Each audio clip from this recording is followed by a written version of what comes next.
धन्यवाद सभापति महोदय। सभापति महोदय, आज गुरु पूर्णिमा के पावन पर्व पे मैं सर्वप्रथम गुरुओं के चरणों में नमन करता हूं और सभी देशवासियों को गुरु पूर्णिमा की हार्दिक शुभकामना देता हूं। सभापति महोदय, लोक परीक्षा अनुचित साधनों का निवारण संशोधन विधेयक 2026 के समर्थन में मुझे बोलने का मौका दिया। मैं आपका आभार करता हूं और अपनी पार्टी के शीर्ष नेतृत्व का आभार करता हूं। सभापति महोदय, मैं कल से सभी माननीय पक्ष और विपक्ष के साथियों की स्पीच सुन रहा था और बहुत सारे विषय निकल के आए। लोगों ने आरोप भी लगाए सरकार पे और हमारे साथियों ने जवाब भी दिया। सभापति महोदय, माननीय प्रधानमंत्री जी ने, आदरणीय नरेंद्र मोदी जी ने जब 2014 में प्रधानमंत्री के रूप में शपथ ली थी तो उन्होंने एक संकल्प लिया था कि हमारी सरकार देश के युवाओं के लिए समर्पित सरकार रहेगी, हमारी सरकार देश के किसानों के लिए समर्पित सरकार रहेगी, हमारी सरकार देश के मजदूरों के लिए समर्पित सरकार रहेगी, हमारी सरकार देश के गरीबों के लिए समर्पित सरकार रहेगी। और पिछले 12 सालों में सभापति महोदय, हमने देखा कि माननीय प्रधानमंत्री जी ने हमारे पंडित दीनदयाल उपाध्याय जी के अंत्योदय के सपने को और संविधान निर्माता डॉक्टर भीमराव अंबेडकर जी का जो सबका साथ, सबको सामाजिक, आर्थिक, राजनीतिक न्याय मिलना चाहिए, उसको पूरा करते हुए 12 सालों में हमने विकास की कार्यों से और जन कल्याणकारी योजनाओं से देखा है। शिक्षा के क्षेत्र में भी बहुत सारी नई शुरुआत हमारी सरकार के 12 साल के इस कार्यकाल में हुई है। सभापति महोदय, ये जो विधेयक है, संशोधन विधेयक, ये विधेयक खाली परीक्षाओं के संचालन में बदलाव के लिए विधेयक नहीं, ये विधेयक है देश के उस विद्यार्थी के विश्वास का जो रात को 2 बजे तक गांव के दूर कोने में अपनी पढ़ाई करता है। ये विधेयक है उस पिता का जो अपने बच्चों को पढ़ाने के लिए दिन रात मेहनत करके अपने कमाई में से पैसे बचाकर उनको आगे भेजने के लिए काम करता है। ये विधेयक है उस बच्चे की, उस विद्यार्थी की माँ का, उसके विश्वास का, जो अपने बच्चे को परीक्षा में जाने से पहले दही और शक्कर के साथ में उसके माथे पर चंदन का टीका लगा कर भेजती है। सभापति महोदय, जब कोई प्रश्न पत्र लीक होता है तो खाली प्रश्न पत्र ही लीक नहीं होता, उस विद्यार्थी का सपना लीक होता है, उसके माँ बाप का भरोसा लीक होता है। और सबसे बड़ा जो विषय है कि व्यवस्था की निष्पक्षता पर पूरी पीढ़ी का एक भरोसा लीक होता है। सभापति महोदय, प्रतियोगी परीक्षा किसी युवा के लिए 3 घंटे का प्रश्न पत्र नहीं है, उसके पीछे सालों की उसकी मेहनत है, परिवार के भरोसा है, लोगों का विश्वास है। और इस विश्वास के साथ में युवाओं का विश्वास रहता है कि जब वो परीक्षा में देने के लिए जाएगा तो प्रश्न पत्र सबके लिए एक जैसा होगा, सबको अवसर मिलेंगे, उसमें कोई छोटे बड़े का भेदभाव नहीं होगा। लेकिन सभापति महोदय, जब परीक्षा व्यवस्था पर हमला होता है, जब परीक्षा व्यवस्था पर हमला होता है तो लोगों का देखना होता है, विद्यार्थियों का देखना होता है कि इस पर सरकार क्या करती है। यह सरकार समस्या को छिपाती है, जांच को लटकाती है या जिम्मेदारी से बचती है, या उनका सरकार की तरफ देखना होता है कि सरकार कानून बनाती है, अपराधियों पर प्रहार करती है या अपने युवाओं के साथ खड़ी होती है। ये कार्य सभापति महोदय हमने देखा, अभी जो हमारे साथी कुछ दिन से बोल रहे हैं कि माननीय प्रधानमंत्री जी ने समस्या के समाधान के लिए मात्र 2 महीने के अंदर में री एग्जाम नीट का कराया और उसका रिजल्ट देने का भी काम किया है। आप साल तो छोड़ दो, 1 महीना भी डिले हमारी सरकार ने नहीं किया। ये जो समस्या है, ये बहुत पुरानी समस्या है, लेकिन अरे यूपी पे बोलूंगा, रुक जाओ थोड़ी देर, अभी यूपी पे भी आऊंगा भैया। सर, बहुत पुरानी समस्या है। 2014 में इसके लिए कानून हमारी सरकार ने बनाया और जब हमारी सरकार 2014 में आई तो शिक्षा की बदलाव, शिक्षा की नीतियों के लिए हमारे युवाओं को नई टेक्नोलॉजी मिले, युवाओं को नए ऑप्शन मिले, ऐसी व्यवस्था हमारी सरकार ने शिक्षा नीति में की है।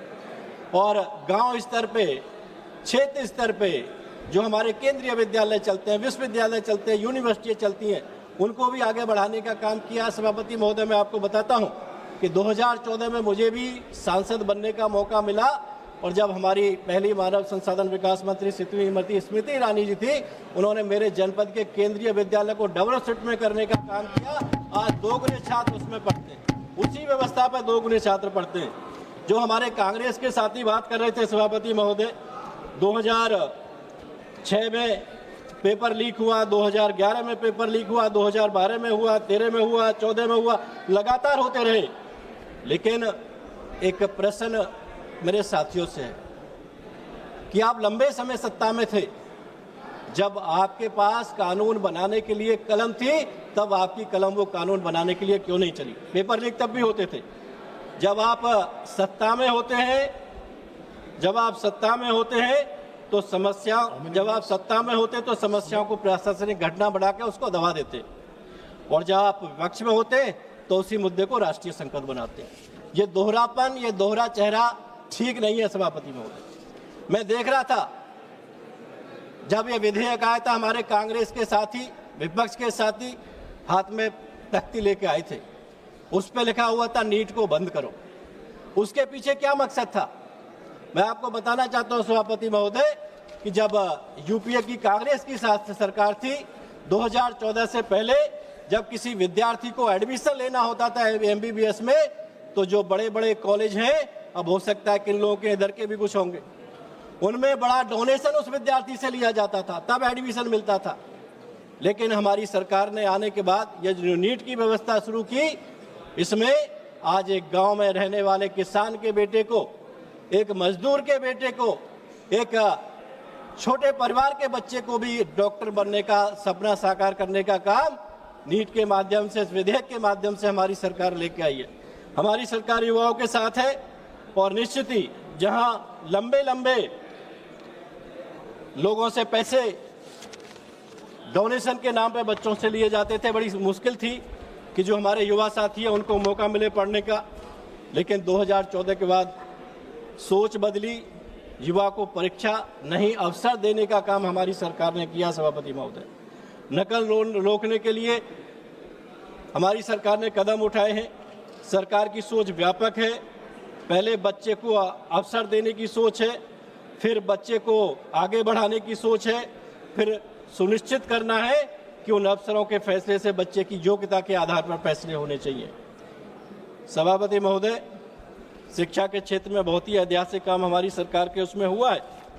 मैं आपको बताना चाहता हूं, हमारे साथियों ने भी बताया कि 2014 में चाहे एम्स हो, चाहे आईआईटी हो, चाहे आईआईएम हो, चाहे मेडिकल कॉलेज हो, उन सब की 2 गुनी संख्या बढ़ाने का काम पिछले 12 सालों में माननीय मोदी जी की सरकार ने किया है। सभापति महोदय, जो मैं कह रहा था कि माननीय प्रधानमंत्री जी ने गरीबों के हित की सोचा है, गरीबों के, किसानों के बच्चों के हित की सोचा है।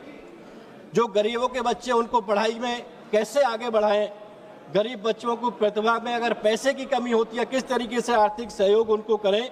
हमारे माननीय सामाजिक अधिकारिता न्याय मंत्री बैठे हैं। नेशनल ओवरसीज स्कॉलरशिप के माध्यम से हमारी सरकार युवाओं को आगे बढ़ने का मौका दे रही है। और इसमें मैं आपको बता दूं कि इन्होंने योजना शुरू की थी, ये जो स्कॉलरशिप है, इसमें अनुसूचित जाति, विमुक्त एवं घुमंतु समुदाय के, भूमिहीन कृषि मजदूरों के और पारंपरिक कारीगरों के परिवारों को, बच्चों को आगे बढ़ने के लिए पोस्ट ग्रेजुएट और पीएचडी के लिए हमारी सरकार बाहर भेजती है। जब इनकी सरकार थी 2014 तक, तो इसमें योजना में मात्र 30 छात्रों को आगे बढ़ने का मौका मिलता था माननीय सभापति जी। लेकिन 2014 के बाद हमारी सरकार ने उसकी 30 से संख्या बढ़ाते बढ़ाते आज 125 तक पहुंचाया है। सभापति महोदय, आज इस समुदाय के 769 बच्चे विदेशों में स्टडी ले रहे हैं माननीय प्रधानमंत्री जी के उसमें। पीएम गरीबों के शिक्षा के लिए अटल आवासीय विद्यालय बनाए गए हैं। और सभापति महोदय, मैं बताऊं कि हमारी सरकार जो गरीबों के विद्यार्थियों के साथ खड़ी है। ईएसआई के विभाग ने 17 मेडिकल कॉलेज बनाए। उन 17 मेडिकल कॉलेजों में एमबीबीएस की 2086 सीटें हैं। मैं बताना चाहता हूं सभापति महोदय कि उन 2086 सीटों में से 794 सीटें जो ईएसआई का कार्ड धारक मजदूर के बच्चे हैं, उनके लिए रखने का प्रावधान हमारी सरकार ने रखा है। सभापति महोदय, यूपीए की सरकार में एक प्रधानमंत्री जी का वक्तव्य था कि देश में भ्रष्टाचार इतना है कि हम 1 रुपया यहाँ से भेजते हैं तो 25 पैसे गांव तक पहुँचता है। लेकिन आज हम गर्व के साथ कह सकते हैं कि हमारी सरकार ने आने में जो व्यवस्था बदली, आज जो गांव के प्राथमिक विद्यालय में हमारे बच्चे पढ़ते हैं, उन बच्चों के लिए यूनिफॉर्म, किताब और बैग के लिए जो सरकार राशि देती थी, आज उसके पेरेंट्स के खाते में डीबीटी के माध्यम से ट्रांसफर करने का काम हमारी सरकार। समाप्त करें सभापति महोदय, माननीय भोला जी समाप्त करें, 2 मिनट हुए। सभापति महोदय, अरे रुक जाओ भैया, आप केवल चेयर को एड्रेस 2024 में पहली बार इसके लिए कानून बना और सरकार इसमें संशोधन लेके आई है। और इसके संशोधन से महत्वपूर्ण है कि इसका इम्प्लीमेंटेशन कैसे होने चाहिए, इस पर हमारी सरकार काम कर रही है। सभापति महोदय, हमारी सरकार के इसमें महत्वपूर्ण है कि कठोर सजा से महत्वपूर्ण शीघ्र सजा मिले। इसके लिए संशोधन के माध्यम से जांच 2 महीने में होगी। जो गंभीर मामले हैं, केंद्र सरकार स्पेशल टास्क फोर्स बनाएगी, राज्यों और केंद्र शासित प्रदेशों में स्पेशल टास्क फोर्स काम करेगा, डे टू डे बेसिस पे जांच होगी, स्पेशल फास्ट ट्रैक कोर्ट काम इसमें करेगा। 3 महीने के भीतर पूरा प्रावधान है चार्जशीट लगाने का, और इसके बाद हाई कोर्ट की भी 2 जजों के बीच में इसकी सुनवाई होगी। अगर वो लगाते, एक ही मकसद है, अपराधी बच नहीं पाएगा, जांच लटकेगी नहीं, मुकदमा वर्षों तक खिंचेगा नहीं। बहुत बहुत धन्यवाद। सभापति महोदय, मैं उत्तर प्रदेश से हूँ। अभी हमारे साथी कह रहे थे, कल हम यहाँ पे बैठे थे, हमारे माननीय मुख्यमंत्री जी पूर्व अखिलेश यादव जी का हमने विषय सुना। युवाओं के लिए बड़े चिंता के उसमें कल दिखे सर। सर छोटा बच्चा था, 1991 में हमारी भाजपा की सरकार आई, पहली बार माननीय कल्याण सिंह जी मुख्यमंत्री बने, और 1992 में हमारी सरकार नकल रोकने के लिए अध्यादेश लेके आई, उसको लागू किया, और 1992 में जो उत्तर प्रदेश में बोर्ड की परीक्षा के एग्जाम हुए, उसमें जो विद्यार्थी पास हुए उस समय बिना नकल के, वो आज भी गर्व के साथ कहते हैं कि मैं माननीय कल्याण सिंह जी की सरकार का पास हूँ। माननीय राजनाथ सिंह जी हमारे रक्षा मंत्री, उस समय शिक्षा मंत्री थे। लेकिन सभापति महोदय, 1993 में चुनाव हुए। जब चुनाव होते हैं तो जनता अपेक्षा करती है कि पार्टी क्या, उनके जो घोषणा पत्र क्या घोषणा करेगी। विद्यार्थी देखते हैं कि उनके लिए यूनिवर्सिटी की घोषणा होगी, कॉलेज की घोषणा होगी, मेडिकल कॉलेज की घोषणा होगी, लेकिन घोषणा हुई कि जो भाजपा की सरकार नकल रोको अध्यादेश लेके आई है, हम सत्ता में आएंगे तो उसको खत्म करेंगे, समाजवादी पार्टी के घोषणा पत्र। और सभापति महोदय, उन्होंने समाप्त भी किया, उसको समाप्त भी किया। और हम देखते थे कि सेल्फ सेंटर में ओपनली नकल होती थी। वो किसके लिए? क्या वो शिक्षा माफिया को बढ़ावा देने का काम नहीं था? क्या वो शिक्षा का वो करने का काम नहीं था? सभापति महोदय, मैं बताना चाहता हूँ, जब ये सत्ता में थे 2015 में भी भर्ती घोटाले हुए, लोगों से पैसे लेके भर्तियों में पैसे लिए जाते थे। और एक जो किसान होता है, जो मजदूर होता है, वो अपनी जमीन बेच के रिश्वत देता था। ऐसे भी लोग हैं आज भी उत्तर प्रदेश में कि उनको नौकरी भी नहीं मिली, जमीन भी गई और उनके पैसे भी वापस नहीं। धन्यवाद आप सभापति महोदय, अभी 2 मिनट प्लीज। नहीं सभापति महोदय, 1 मिनट में सवाल। पर्ची सिस्टम था, कल माननीय अखिलेश जी बात कर रहे थे पीडीए की।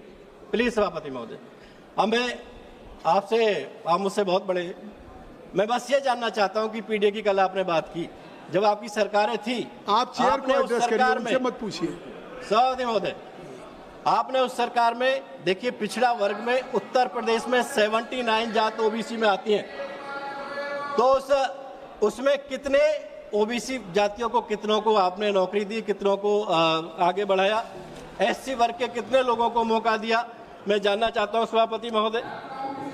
सभापति महोदय समाप्त करें, अब समाप्त। ऐसे ही सभापति मेरा रह गया, 1 मिनट में सभापति महोदय, अब मैं जानना चाहता हूं, जो हमारे साथी विरोध कर रहे हैं, मैं सीधा 1 मिनट दो, जो हमारे साथी विरोध कर रहे हैं इस विधेयक का, मैं जानना चाहता हूं वो किस बात को लेकर विधेयक कर रहे हैं, वो विरोध कर रहे हैं। 10 लाख के फाइन से बढ़ा के 50 लाख किया, इस बात का? ऑर्गेनाइज एग्जीक्यूशन क्राइम को तो 10 से करोड़ फाइन बढ़ाया, इस बात का? या 2 महीने में इन्वेस्टिगेशन का, 3 महीने में ट्रायल का, स्पेशल टास्क फोर्स का, परीक्षा माफिया का 8 वर्षों तक आपकी सभी बात आ गई। बाहर देश का युवा सुनना है सर। 2 मिनट सभापति, देश का युवा सुनना है, समय की सीमा है। क्योंकि एक तरफ इतिहास नकल विरोधी कानून हटाने वालों की राजनीति देख रहा है और एक तरफ इतिहास नकल विरोधी बहुत बहुत कानून धन्यवाद वालों की राजनीति बाप देख इसे रहा है। समर्थन सभापति महोदय, हो गया ये इसके बहुत पीछे जो लंबी उद्देश्य है हमारी सरकार का, सभापति महोदय, नहीं, मैं बताना चाहता हूं कि गांव इस पार्टी का के हर विद्यार्थी को समय है मौका मिले, ये है 239 मिनट। सर। ये जो कानून है, ये मेहनत के पक्ष में कानून हमारी सरकार लेकर आई है। ये खाली पेपर मीक का नहीं सर, ये मेरिट के पक्ष में कानून हमारी सरकार लेकर आई है। माननीय प्रधानमंत्री जी के नेतृत्व में बिल्कुल संदेश साफ है सर, स्पष्ट संवेद है कि युवा की मेहनत के साथ खिलवाड़ करने वाले को भारत का कानून नहीं छोड़ेगा। बहुत बहुत धन्यवाद श्री एन के नकल हारेगी, माफिया हारेंगे, भ्रष्टाचार हारेगा, मेहनत जीतेगी, मेरिट Thank you very जीतेगी, much. भारत का। Mr. Chairman, sir, for giving this opportunity to take part in the discussion